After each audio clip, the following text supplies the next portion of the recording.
Bismillahirrahmanirrahim. Assalamualaikum warahmatullahi wabarakatuh. Alhamdulillahirabbil alamin. Wassalatu wassalamu ala rasulil karim Muhammadin wa ala alihi wa sahbihi ajmain. Amma ba'd. Teman-teman semuanya, hari ini kita berjumpa kembali di tema yang baru. Kita akan membahas mengenai kepribadian Muhammadiyah. Setelah sebelumnya kita banyak membahas mengenai lahirnya Muhammadiyah, bagaimana ideologi, identitas Muhammadiyah. Hari ini kita mencoba untuk mengupas sebenarnya bagaimana sih Muhammadiyah, posisinya letaknya di mana dalam kebangsaan, di dunia nasional, ataupun dalam skup yang lebih kecil dalam masyarakat sekitar. Kita akan memulai dari latar belakang perumusan kepribadian Muhammadiyah. Jadi, aspek ini itu merupakan salah satu dari beberapa rumusan resmi Persyarikatan Muhammadiyah yang disahkan pada Muktamar ke-35 tahun 1962 di Jakarta. Jadi perumusannya terkait dengan situasi dan kondisi negara sekitar tahun 62 yang pada masa itu dengan diberlakukannya Dekret Presiden tahun 59, Indonesia memasuki masa demokrasi terpimpin atau Nasakom dengan memiliki 3 kekuatan besar yaitu PNI, NU, dan PKI tanpa mengikutsertakan Masyumi sebagai pemenang pemilu tahun 65. Dan itu berlangsung hingga tahun 1966.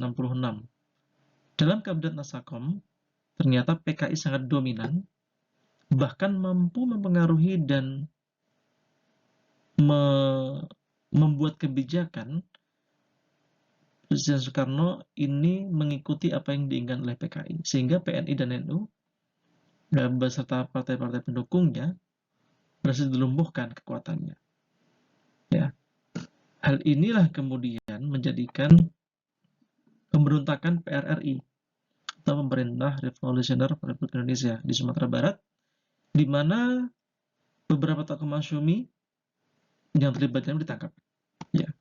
Kemudian PKI minta Soekarno untuk membubarkan kedua partai itu, Masyumi dan PSI, sehingga keluar SK Presiden nomor 200 tahun 60 yang diumumkan tanggal 17 Agustus 60 yang isinya menyatakan bahwa dalam waktu 30 hari setelah diumumkannya SK tersebut, pimpinan Masyumi harus menyatakan pembubaran.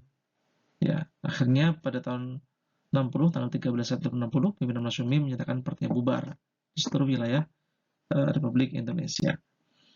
Kemudian sasaran berikutnya dari PKI adalah Muhammadiyah, karena banyak tokoh Muhammadiyah yang terlibat dalam kepengurusan Masyumi, seperti Ki Bagus Hadikusumo, Ki Haji Fakih Usman, Prof. Muzakir, Prof. Hamka, Malik Ahmad, Kasman Sunggudimejo, Yunus Alis, dan lain sebagainya.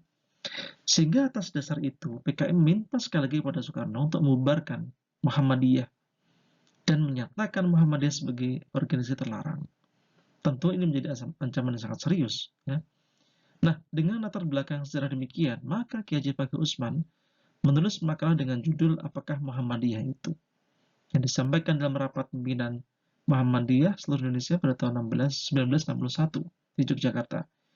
Isi makalah tersebut menjelaskan tentang jati diri Muhammadiyah sebenarnya. Apa dan siapa Muhammadiyah sesungguhnya? Makalah inilah yang kemudian menjadi rumusan kepribadian Muhammadiyah. Nah, fungsinya apa? Kepribadian Muhammadiyah berfungsi sebagai pedoman dan pegangan bagi gerak Muhammadiyah sehingga terciptanya masyarakat yang utama, adil, makmur, yang diridhai oleh Allah Subhanahu wa taala.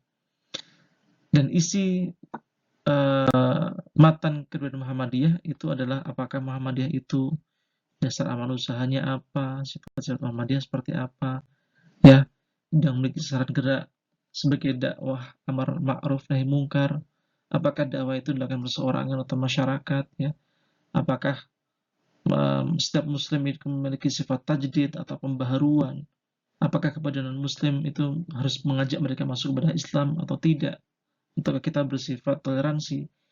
Jadi sejatinya Muhammadiyah ingin menekankan pada negara pada saat itu bahwa posisinya tidak sebagai partai politik, tidak sebagai organisasi yang berafiliasi pada partai tertentu, tapi ini adalah gerakan dakwah, ya, yang memiliki sasaran dakwahnya sendiri, baik itu perseorangan maupun masyarakat.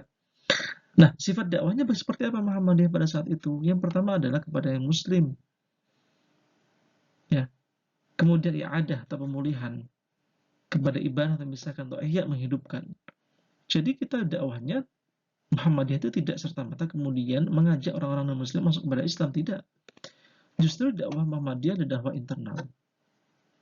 Ya, memulihkan umat Islam sehingga tidak tidak terlena dengan apa yang terjadi pada saat itu ketika demokrasi sudah sedemikian berubah, ya. Kemudian aspek tajdid Muhammadiyah itu ada aspek akidah, ada ibadah, muamalah, ada akhlak. Aspek akidahnya pun terdiri dari 3 aspek, syirik, khurafat, dan bid'ah. Yang ketiganya kemudian menjadikan Muhammadiyah, ya. Ya. Dan Muhammadiyah kemudian terkenal sebagai salah satu masyarakat yang sangat anti kepada 3 aspek ini, syirik, khurafat, dan bid'ah. Selanjutnya pada aspek ibadah, ya, ada juga Muhammadiyah berusaha untuk meninjau kembali, ya, dan kemudian menekan kembali pada umat Islam bahwa jangan berperilaku bid'ah atau taklid terhadap aspek ibadah yang sudah nyata dilaksanakan oleh atau dicontohkan oleh Muhammad SAW. Pada aspek muamalah tentunya Muhammadiyah juga memiliki kontribusi yang sangat besar sekali, bahwa Muhammadiyah kemudian menjadi salah satu organisasi kemasyarakatan yang sangat concern dan memiliki fokus kepada masyarakat sekitar dengan aspek muamalahnya. Sehingga aspek sosial ini menjadi salah satu kekuatan Muhammadiyah karena didukung oleh masyarakat dari grassroots hingga golongan atas. Ya, aspek akhlak apalagi Muhammadiyah menekankan kepada kebaikan akhlak yang dicontohkan oleh Nabi. Nah, di 2 slide setelahnya kita akan membahas mengenai apa itu macam-macam syirik besar dan syirik kecil, dan kita lanjutkan di pertemuan mendatang. Mungkin cukup hari ini. Kita akan baca alhamdulillah rabbil alamin. Assalamualaikum warahmatullahi wabarakatuh.